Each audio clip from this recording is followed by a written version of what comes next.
room has probably had a rumor about them spread at one point. And the way I see it, you have three options of what you want to do. You can ignore the rumor, confront the rumor, or you can tell them all to go eat cake. There it'll probably get your head chopped off. Today I'm going to talk to you about Marie Antoinette, her early life, her marriage, a major scandal during her reign, and the French Revolution. I read a book by Antonisa Fraser called The Journey, and that's where I got this information from. Marie Antoinette is still a big part of pop culture today, as well as a fashion icon. Marie Antoinette was born November 2nd, 1755, at the Hofburg Palace in Vienna. Both of her parents were the emperors and empress of Austria. She was the youngest of 15 brothers and sisters, and her mother, Marie Therese, was famous for marrying off her brothers and sisters and creating political alliances for Austria. 6 months after Marie was born, the Treaty of Versailles was signed, which was a treaty that basically said if either France or Austria was attacked, that either one would come to the other's aid. And this was paramount in the beginning of Marie's betrothal to the future king of France, Louis.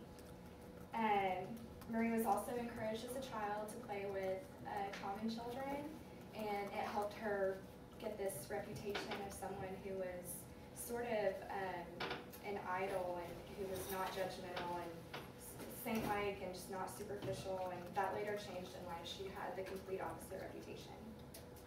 And in 1767, she was betrothed to Louis, the future king of France. She was 12 and he was 14, but before they could get married, the French court had one request, and that was that Marie had her teeth fixed. So she went through 3 months of having teeth pulled out of her mouth and having surgeries to fix her teeth. So the young couple was legally married April 19th of 1770. The wedding ceremonies actually took place on the 16th of May, 1770. Louis and Marie did not consummate their marriage for the first 7 years of being married. And because Marie was married into a royal family, it was her job to give an heir to the Kingdom of France. And they weren't sure if she was barren or if it was Louis's fault, but if the marriage had been annulled, she would have either been sent to a nunnery or sent back to Austria. And so finally, after 7 years, on August 30th, 1777, Marie Antoinette consummated their marriage, and 8 months later, Marie was pregnant, and she had a daughter named Marie Therese.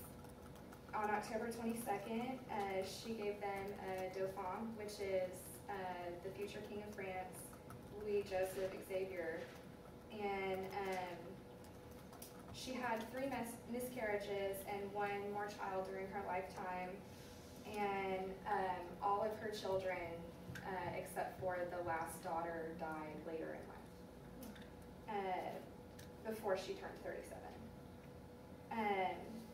Marie Antoinette changed the world of fashion forever. In the 1700s, it was really popular to wear these gray wigs and like red blush and these poofy skirts. And France was the most dominant country in the nation at that time, so she had banned those poofy, what are called faniers. And so that today is probably why we don't wear them, because she was the most famous person in the world up until that point, and what she wore was the most important. Marie Antoinette was a big part of the French Revolution because in the 1700s and early 1800s, there was a bread famine, smallpox outbreak, plague, and France was helping the Americas in their war against England. And because of France, we basically won that war. And her husband, Louis, when they became king and queen, he was not a good king, and she basically was the one who convinced him to join in the war. And we should be forever grateful for her. So, memorable closure is, there is nothing new except what has been forgotten. And Marie Antoinette said that. And I just said we should be grateful to her memory, and if we do not study our past, we are destined